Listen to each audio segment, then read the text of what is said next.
ബിന്ദുകിഷ, N K Premachandran പാർലമെന്റിലെ ഏറ്റവും മികച്ച പാർലമെന്റേറിയനാണ്.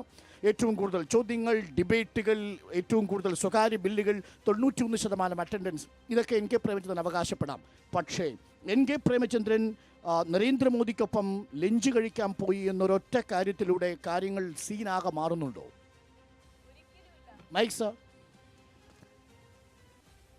ഒരു ലഞ്ച് കഴിച്ചത് കൊണ്ടോ ഒരു ചായ കുടിച്ചത് കൊണ്ടോ രാഷ്ട്രീയ ആദർശങ്ങളും ആശയങ്ങളും മാറ്റിവെക്കുന്ന അത്ര ദൃഢതയില്ലാത്ത ആളല്ല ശ്രീ പ്രേമചന്ദ്രൻ എന്ന ഇന്ത്യയിലും ലോകമെമ്പാടുമുള്ള ജനാധിപത്യം ശ്രദ്ധിക്കുന്നവർക്കറിയാം.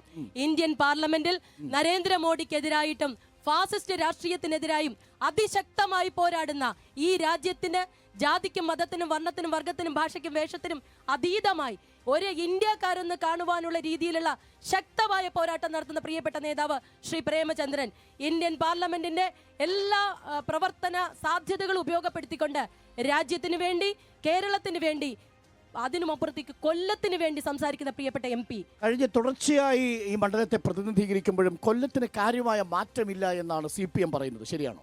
CPM-ന്റെ കണ്ണിൽ എന്തോ കരട് കിടക്കുന്നുണ്ടാ.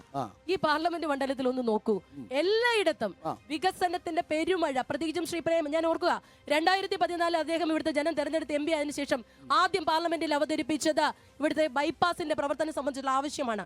ഇപ്പോ ഈ കൊല്ലം റെയിൽവേ സ്റ്റേഷൻ എത്ര ഭംഗിയായി എല്ലാത്തിലും അദ്ദേഹത്തിന്റെ കയ്യൊപ്പ് ചാർത്തിക്കൊണ്ട് കേന്ദ്രാവിഷ്കൃത പദ്ധതികൾ നമ്മുടെ പാർലമെന്റ് മണ്ഡലത്തിൽ കൊണ്ടുവരുന്നതിന് വേണ്ടി ശക്തമായി ഇടപെടൽ നടത്തുന്ന ഒരു MP.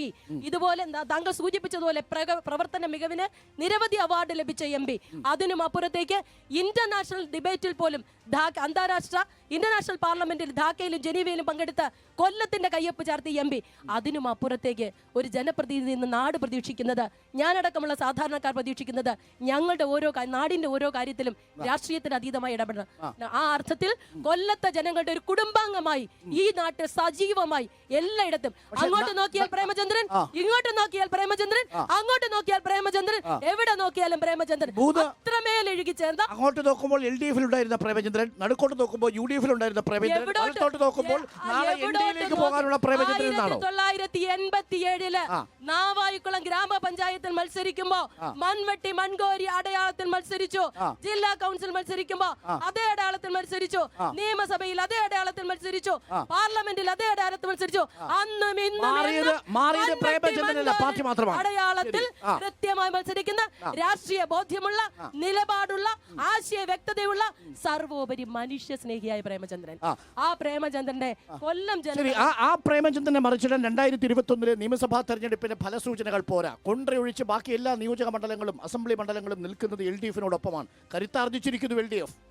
ഒരു കരുത്തും ആർജിച്ചിട്ടില്ല. അങ്ങേയറ്റം ജനങ്ങളുടെ എന്താ പറയാ, ജനങ്ങൾ ഗതികേട് കൊണ്ട് LDF-നെ താഴെ ഇറക്കാൻ ഒരു അവസരത്തിന് വേണ്ടി കണ്ണുനട്ടിരിക്കുക. ഒരു സംശയം നിയമസഭാ തെരഞ്ഞെടുപ്പ് നടക്കണേ എന്ന് പ്രാർത്ഥിച്ചിരിക്കുകയാണ്. നിയമസഭാ തെരഞ്ഞെടുപ്പ് അതിന്റെ സമയത്ത് നടന്നോട്ടെ. ഇപ്പൊ നമുക്ക് കിട്ടുന്ന പൊതുജനം കിട്ടുന്ന ആദ്യത്തെ അവസരം ലോക്സഭാ തെരഞ്ഞെടുപ്പ്.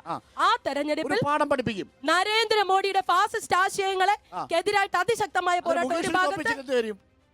അതിന് നരേന്ദ്രമോദിയുടെ ഫാസിസ്റ്റ് നയങ്ങൾക്കെതിരെ മുകേഷിനെ തോൽപ്പിച്ചിട്ട് കാര്യമുണ്ടോ? മുകേഷ് ജയിച്ചിട്ട് എന്താ കാര്യം? കൊല്ലം അസംബ്ലി ജയിച്ചിട്ട് ഇന്ന് ഒരു കാര്യമുള്ളതായിട്ട് ഞങ്ങൾക്ക് ആർക്കും അനുഭവപ്പെട്ടിട്ടില്ല.